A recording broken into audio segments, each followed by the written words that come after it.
Hi, I'm Nazanin. Welcome back to my Mehmuni. Today's guest is a human rights attorney with extensive experience working on prevention and accountability efforts on crimes against humanity, war crimes, and genocide. She's been at the forefront of human rights campaigns at the UN and on the Hill. She's been working to hold authoritarian regimes like the Islamic Republic in Iran accountable for their crimes against humanity for over 14 years. She's a born and bred Jersey girl with beauty and brains who does what my mom wishes I would have done instead of going into entertainment. She's my friend, Gissou Nia. Thanks for having me on. I'm so excited. Yeah, you're busy saving the world, one country at a time. So I'm really thankful that you're here. Since we have a lot to cover, I want to ask you a lot of questions about very specific things. I'm just going to dive right in. Go for it. Okay. I want to start with a quote that I found from you, and I want to ask you if you still think it's true.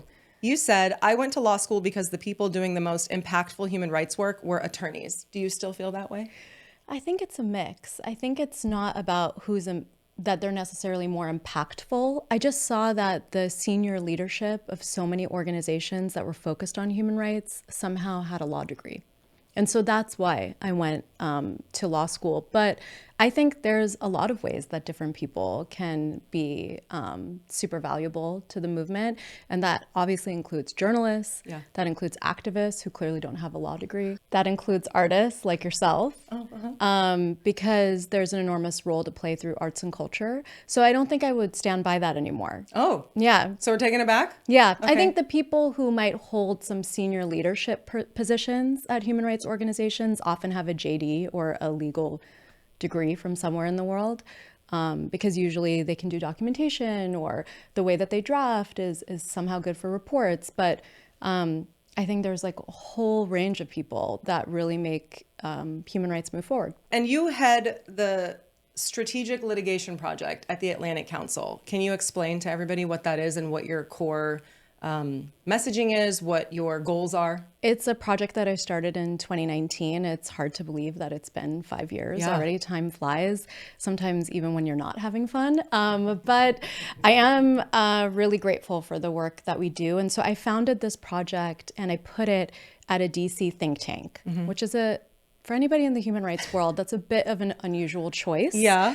For having a human rights shop of human rights lawyers be at a think tank that has a range of positions on security issues, combating terrorism in ways that are sometimes incompatible with human rights. Yeah. So a lot of people are like, why did you choose to do that? Right. Well, the aim of the project is to create laws, amend existing laws, make new laws that can address holding perpetrators of atrocity crimes, which is shorthand for crimes against humanity, war crimes, genocide, to hold them accountable. Right. And I realized that a lot of my human rights litigator friends were trying to do this through a courtroom.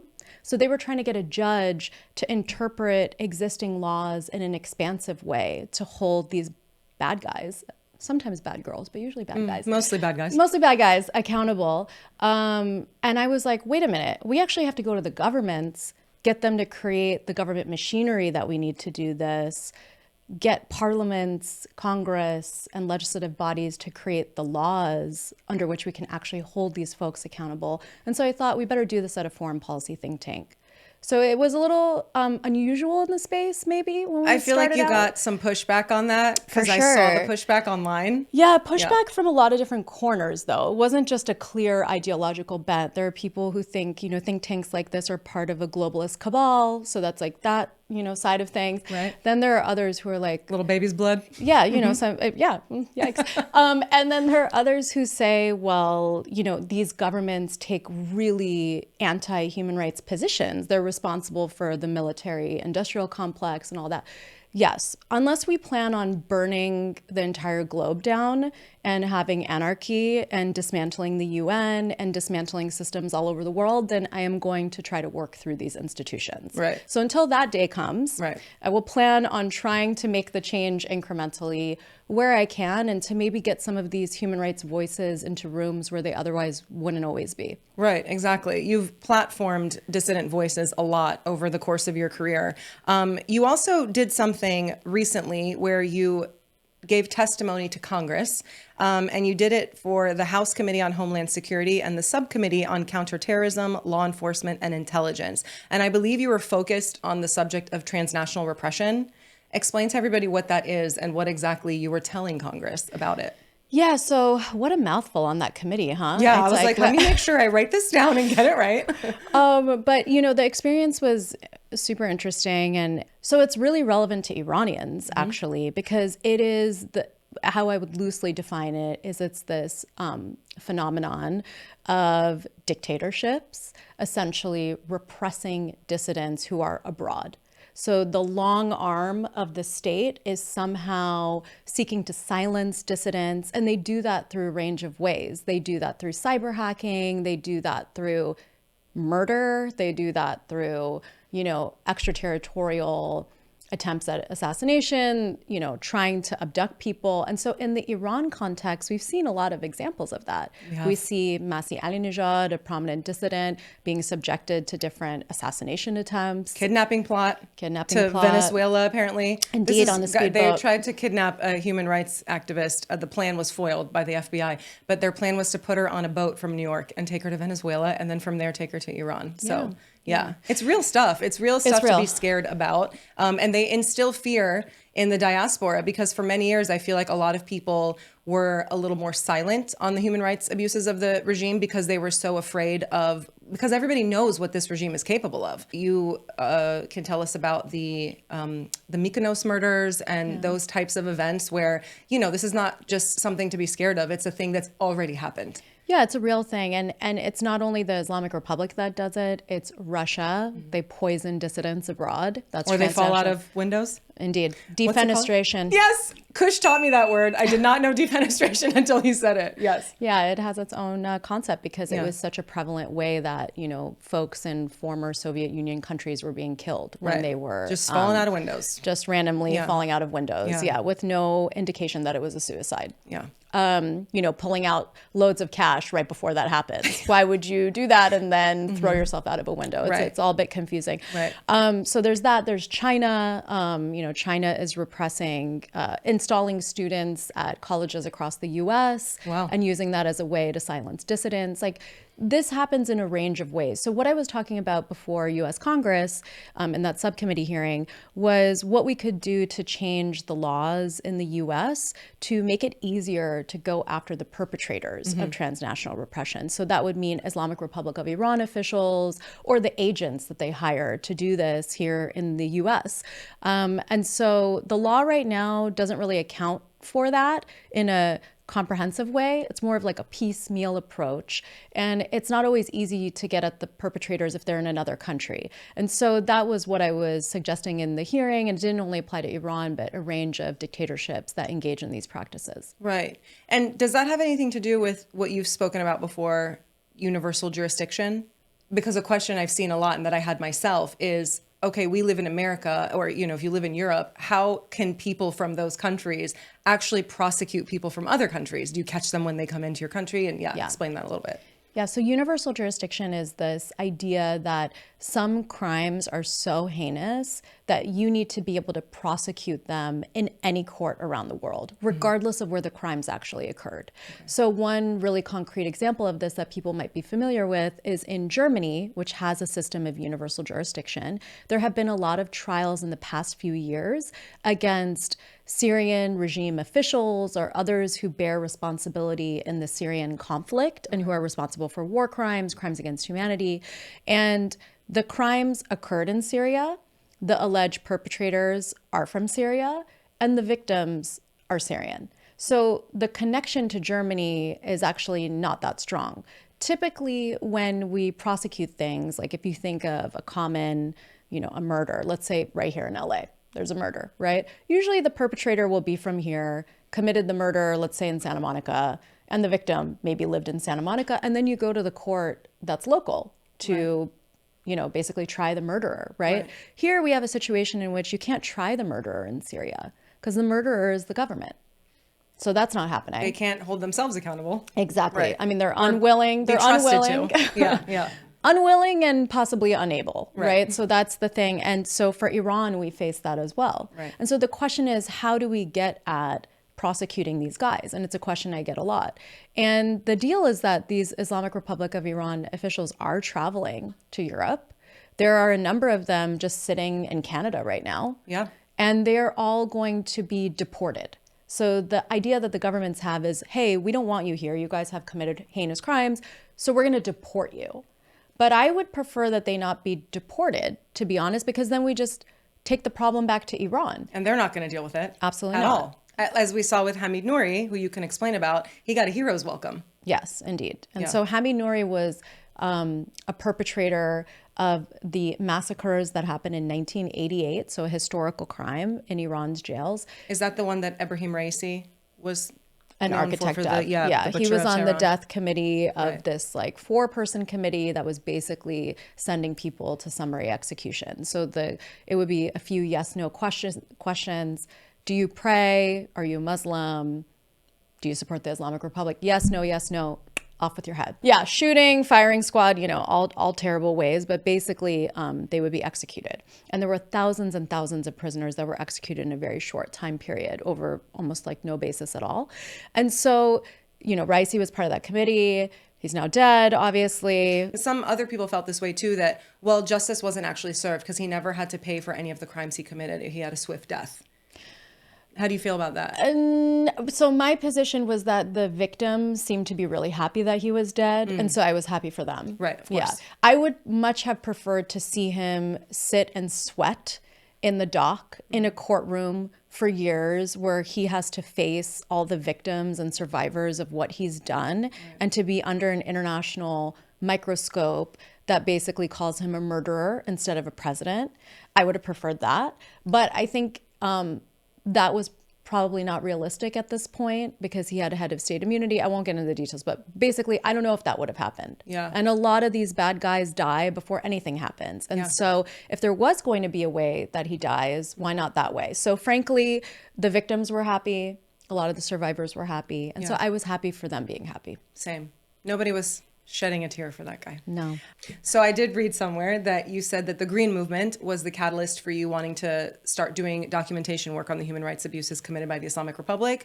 And for those that don't know, the 2009 elections were against Mir Hussein Mousavi, who was running on a reformist platform, and Mahmoud Ahmadinejad, who was the hardliner. And then what happened was, the elections were stolen, so there's mass protests. Fun fact, I was in Iran for all of that, so that was very crazy to see and witness. And it was the only election I've ever voted in Iran, actually. But you said that was the catalyst for you wanting to actually do something about what was going on. And explain that to me. Yeah, so at the time I was living in The Hague, which is a city in the Netherlands. A lot of times people think that The Hague is a court, Right. that it's actually the name of an international court. Yeah. It's just a city in which there are a lot of international courts. The International Criminal Court is there, the International Court of Justice is there. So it's kind of known as like the global city of justice, if you will. And I was working at something called the International Criminal Tribunal for the former Yugoslavia. Right. So that was, looking into crimes that happened during a long period of unrest in the former Yugoslavia. And I remember I was in, because we would be in court every day, and you would wear these robes. So unlike here in the US where you wear a suit or whatever, in the UK and in some of these countries across the pond, you're wearing a robe. You could literally wear whatever you want underneath. But Did you wear a wig too? I did not wear a wig. But people I do. didn't take it that far. They Right. do. What's A their powdered reasoning, by white the way, wig. for that? That's just like, it's a throwback to the vintage times. It's just tradition. It's Yeah, tradition. it's Okay. tradition. I like And then it. I guess some people look better in it. So why not? Especially if You you're- just don't have to worry about what you're wearing, which is pretty great. much, Yeah. pretty much. Yeah. So we would be in court almost every day. I think just Fridays we weren't in court. And I remember being in court and just scrolling, because at the time Twitter, which of course is now X, but back then it was Twitter, it was a newish platform. Right. And I saw that Iranians were on there tweeting about what's happening. So I knew that the vote happened. And then the next day, all of a sudden, there were protests. And so I don't know if the Green Movement was the catalyst or more like the violence that the state security forces were enacting on these peaceful protesters. That was the catalyst, because I was working on cases that involved documenting these kinds of crimes. And I'm Iranian, and I'm thinking, You are? wait, yeah, surprise. Oh my God, fun fact. And I'm thinking, wow, I could actually apply the skills that I've learned here at this court in terms of documentation, how you prepare a case, how you bring these charges forward. We could actually apply this to Iran. And I was looking around to see who was already doing that. Shout out to Payam Akhavan, who is an incredible international lawyer, also of Iranian origin, who had set up an organization called the Iran Human Rights Documentation Center. Oh, he started that. Yeah, him and two co-founders. Okay. And they basically because of his experience, had the idea, hey, we really need documentation, because how are we ever going to have accountability proceedings moving forward? At the time, there was no court to bring this to. So we're really like a huge body of evidence in search of a court. Iran is not a member of the International Criminal Court. There's no regional court in the Middle East and North Africa to cover this. So we have to bring them to national courts that have universal jurisdiction or try other pathways, right? And so Payam had that idea, along with others, had this idea around documentation. Shout out Roy Burmand, also having the same idea. Yeah, so OG. Yeah, a lot of these folks really understood that you need the documentation just as a baseline to even get there. And honestly, that's held true to today, because the only universal jurisdiction trial that we've had so far is against Hamid Nouri. And that was based on a lot of documentation that was collected by NGOs about the 1988 massacre. Before that evidence would disappear, before witnesses would die, they collected a lot of that information. So it actually is, that shows how it could be usable in the future. Speaking of mechanisms that are put in place to hold people accountable for those crimes, you spearheaded and were one of many people that were also working on the establishment of the fact-finding mission at the UN. Explain to everybody exactly how the FFM can use all the data and evidence that it has gathered to then take that to prosecute Islamic Republic officials. How does that whole process work? So the UN has these, documentation bodies or accountability mechanisms. There's different ways of phrasing it. Something called commissions of inquiry. There are independent mechanisms that are tasked with investigations, and then there are these fact-finding missions. These are all bodies that should be able to collect documentation, and often with a lens towards accountability purposes later on. And so they have full-fledged teams with investigators, legal advisors, researchers, translators, the whole bit. And these exist on Ukraine, Venezuela, Libya, so on, over the years. And so there's one now on Iran, and there was never one on Iran. Yeah. And so what is really significant is back in 2011, there was the establishment, and this was after what happened with the Green Movement, there was the establishment of a UN Special Rapporteur on human rights on Iran. So Special Rapporteur is like a UN expert that basically writes reports about the country, but doesn't really have an in-depth documentation function. It's just like one person with like a scrappy team, One person and a notepad. Pretty much. Yeah. And it's rough. They don't have a lot of resources. Right. Ever since then, we've been advocating for the setup of a more robust mechanism to deal with all these crimes in Iran, of which there are many. And it wasn't until September 2022 and the political will that followed after that we got this established in November of that year through a special session of the UN Human Rights Council. But we had been asking people had been asking for the establishment of some kind of mechanism like this for more than a decade. Yeah. But we had really started asking for it after November 2019, when there was a huge government crackdown on mass protests and 1,500 people bloody November. or more were killed. Feels like it was a Sisyphean battle to actually get it to where it was. And then, what was that? Well, I had the pleasure of being able to work with you on that, and our friends Nassim Pedrad and Mojan Navabi.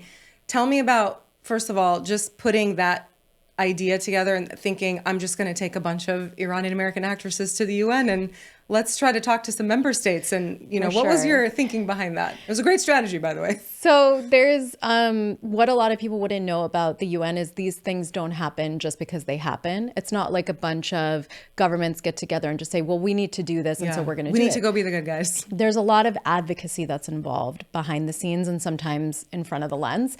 Up until then, I think there were a lot of human rights organizations that had really steered the way on this and like quiet engagement with states in Geneva, Amnesty International, Article 19, like excellent groups doing that. The a group called Impact Iran, which is a coalition of Iranian NGOs based in Geneva. They had all done kind of that groundwork. What we then needed when the special session was coming up is we need states to actually vote yes. Right. And I was thinking, well, how are we going to get them to do this? They have to feel some pressure. They have to think that this is important. They have to think there's momentum. And I thought, well, there's a lot of incredible activists who are also in the entertainment industry who have really large platforms and who are also connected to people in Iran because they're recognizable names and faces and therefore trusted. And so people from inside the country are writing them stories about what's happening to them in real time. So they're not only a recognizable figure, but they are also collectors of a lot of information. And I thought, how are we going to use this? And so, maybe it was sort of a controversial idea at the time. I don't know. But I was like, let's get these folks with massive platforms to start to become part of this UN process, to be able to go there and put these claims to states. And I will have to say that there are some, that would be an embarrassing detail, but there are some of the folks that were in government that were, maybe some of them were sometimes starstruck here and there too. So it kind of helps, they're like, oh, I saw you on SNL. Okay, well, can't hurt. Like, let's have a chat, you know? So it didn't hurt basically. And I think it only really helped. And kudos to, all these like fantastic Iranian artists who really thought it is our responsibility to say something and do something, because those huge platforms make a difference in getting the news out. And that hadn't happened before, to my memory and to my knowledge at all, the way that everybody outside of Iran kind of banded together in the fall of 2022 after the murder of Gina Mahsa Amini at the hands of the morality police.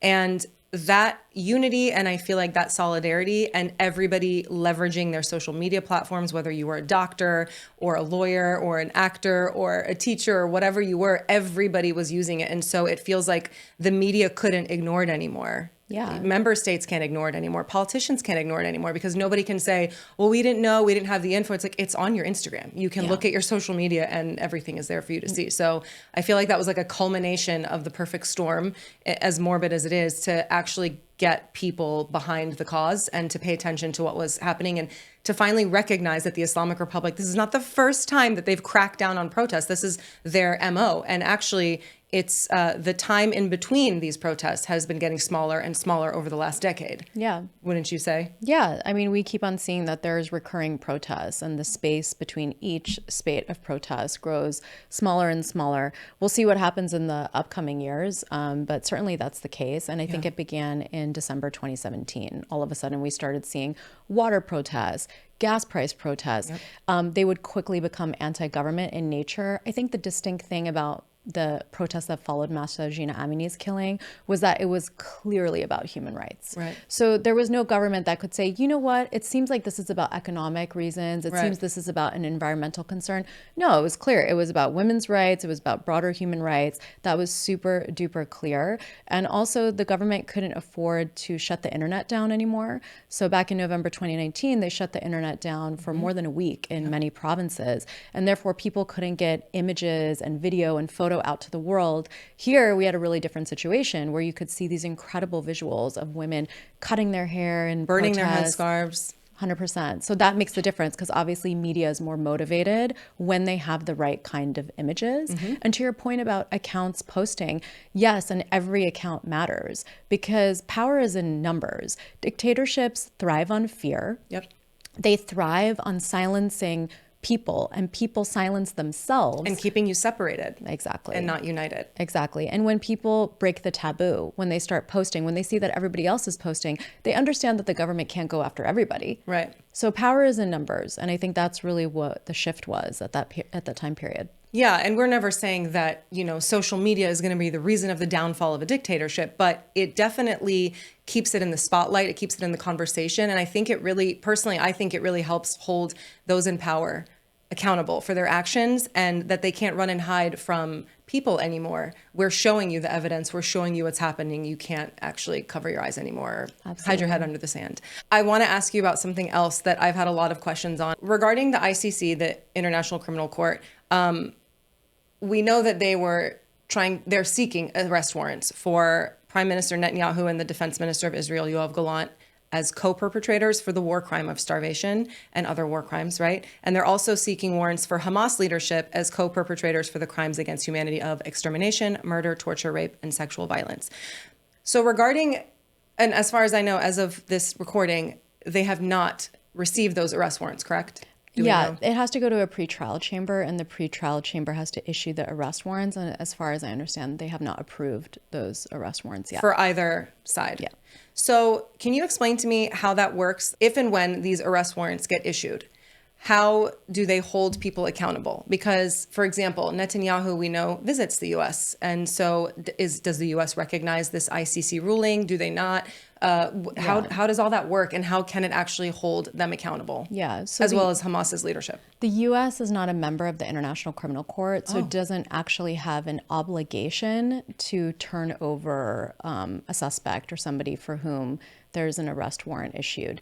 Other countries do, and they've gotten themselves into a pickle sometimes because, for example, with South Africa, Omar al-Bashir, who was once the dictator running Sudan, has an arrest warrant, an ICC arrest warrant against him. And during that time period, he visited South Africa, and South Africa is very much a member of the International Criminal Court. And then he up and left before the Supreme Court and South Africa could issue a decision on what needed to happen. But technically, there is an obligation to turn that person over to The Hague.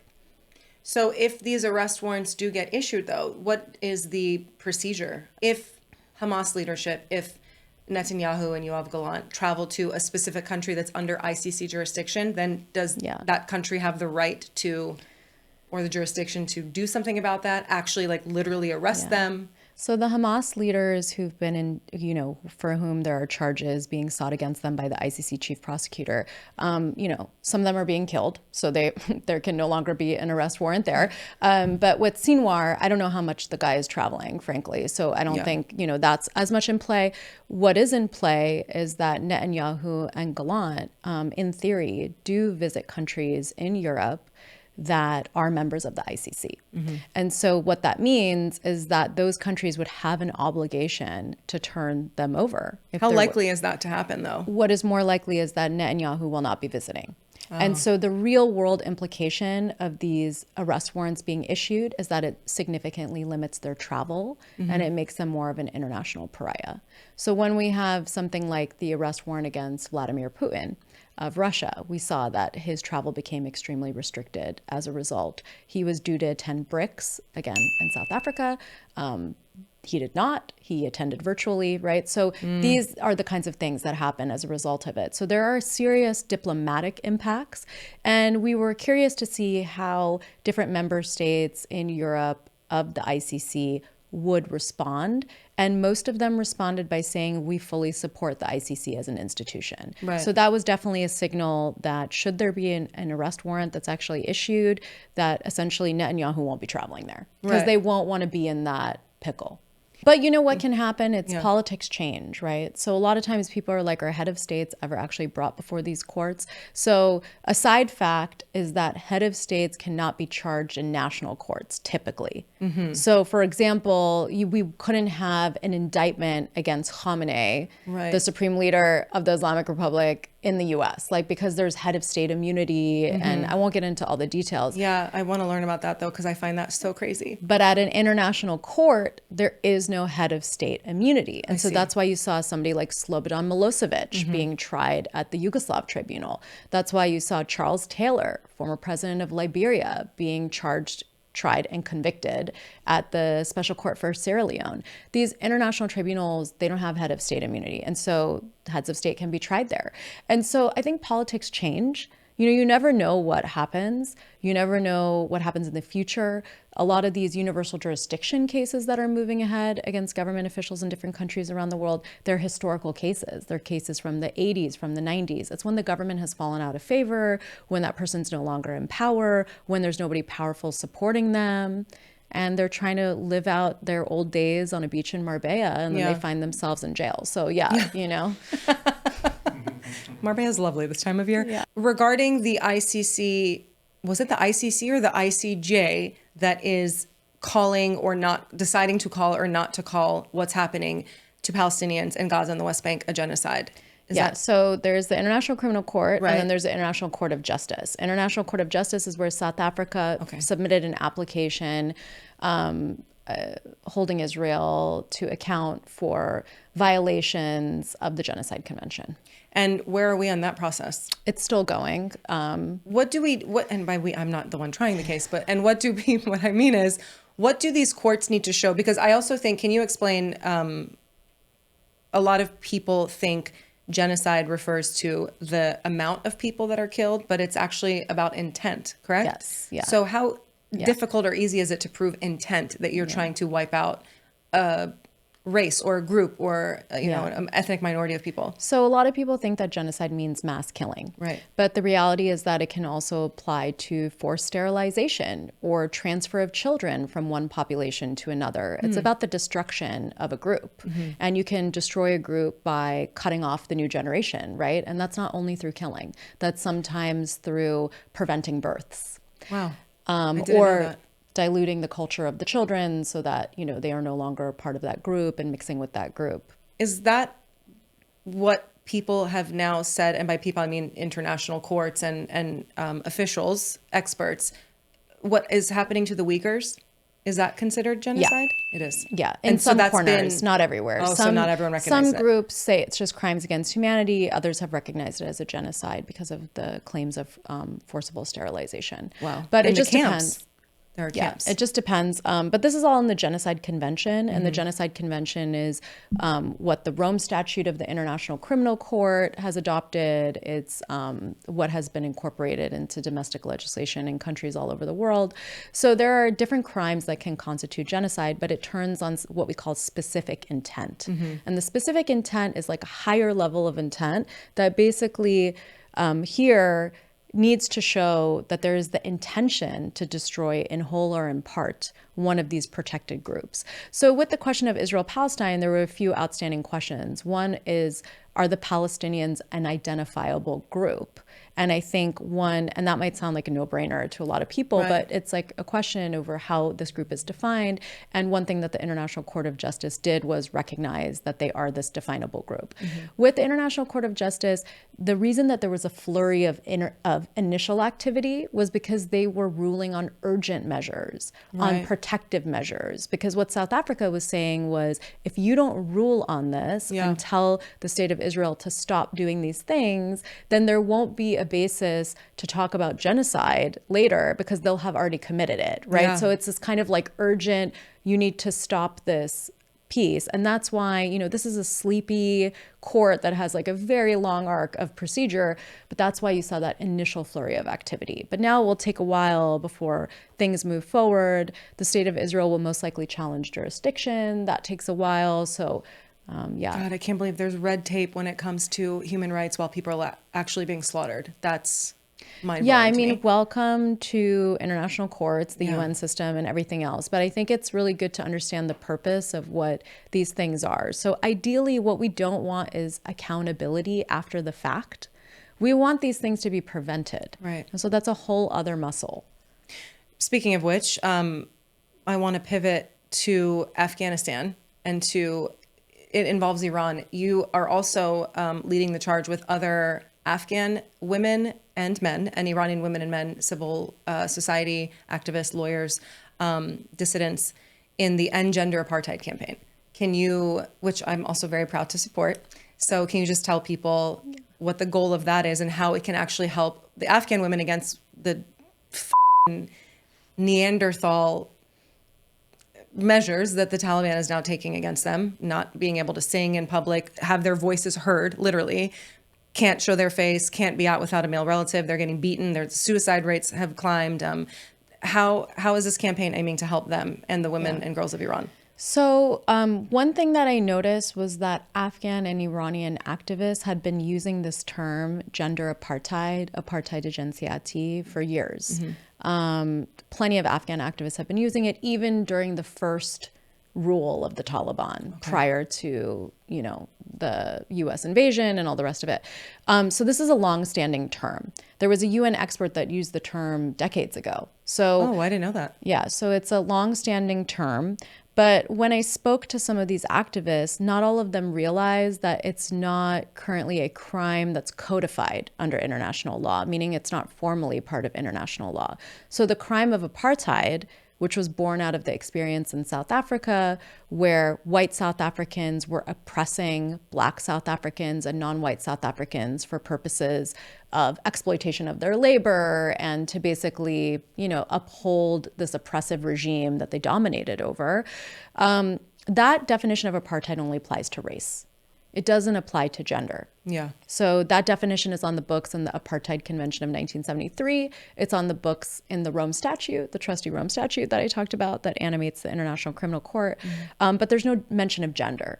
And so what me and a group of amazing feminist lawyers, a group of incredible Afghan and Iranian lawyers, activists, judges, and so on are trying to do is to actually make this a law. Yeah. And there's somebody, shout out to Akila Radhakrishnan if she's watching ever, but she is this incredible feminist lawyer who had been working on something called the Draft Crimes Against Humanity Treaty for a long period of time. States are going to bring this treaty into force. Just for a way of background, we have a genocide convention, right? That applies globally to genocide. We have the Geneva Conventions that applies to war crimes. We don't yet have a global convention that applies to crimes against humanity. Yeah. We have the Rome Statute, but that doesn't apply to obligations of states. That's about individuals. And also, it's limited jurisdiction. There's now, with the addition of Ukraine, which newly as a new member of the ICC, there's now 125 states, but that's not the full range of states, right? Anyway, Akila had this idea, hey, this convention isn't in effect yet. Why don't we change the definition of apartheid in there to include gender, which is, by legal terms, a way faster route than some of the, we're still looking at years, huh? It's going to be like, 2026 or 2027. As we know, human rights things take a very long time. They take a long time, but still much more efficient than trying to amend the Apartheid Convention, trying to amend the Rome Statute, trying to go state to state and change each state's legislation that's on the books. So right now, a lot of the resources of my team are very much on this plan of trying to get gender apartheid into that convention. Yeah. There's going to be a really important vote on whether or not this convention moves forward to negotiations. That happens October 10th, if I'm not mistaken. Okay. So it's coming up. Right. And we hope it moves to negotiations. If it does, then we have a good shot of trying to get gender apartheid in there. 11 states currently support this. That might not sound like a lot, but believe me, it's a lot when you go from 0 to 11 on a legal matter like this. Yeah. Legal advisors have to weigh in. This isn't a simple political thing. Yeah. And it's a cross-regional group of states. We have Philippines, Chile, Malta, Australia, Brazil. It's a very wide range of states, which is really encouraging. So that's what this is about. But I have to say there are so many groups that are working on this. And in different ways. They're looking at the policy. They're looking at, hey, let's not normalize the Taliban. Right now, the Taliban wants to convince European states to turn the embassies over to the Taliban. Yeah. And, there's a push to say, hey, the Taliban's committing gender apartheid. Let's not do that. So even before this is codified, there's so much work that needs to be done, and that is being done on the journey. Well, I'm going to have to bring you back so we can get into this a little bit deeper. I wish we had more time to keep talking about this because I think it's very important. And if you all want to support the End Gender Apartheid campaign, you can go to endgenderapartheid.today, sign up, spread the word. We can't let Afghan women and girls live the way that they're being forced to live now under the Taliban, or the women and girls of Iran under the Islamic Republic. Gissou, thank you so much for your expertise. You have to come back because I still have so many questions about so many different things. If you bring those chocolate pretzels and chai, I'm here. Shout out Trader Joe's. Sponsor me. Thank you for coming to my Mehmooni today with Gissou Nia. We'll see you next time. Yay!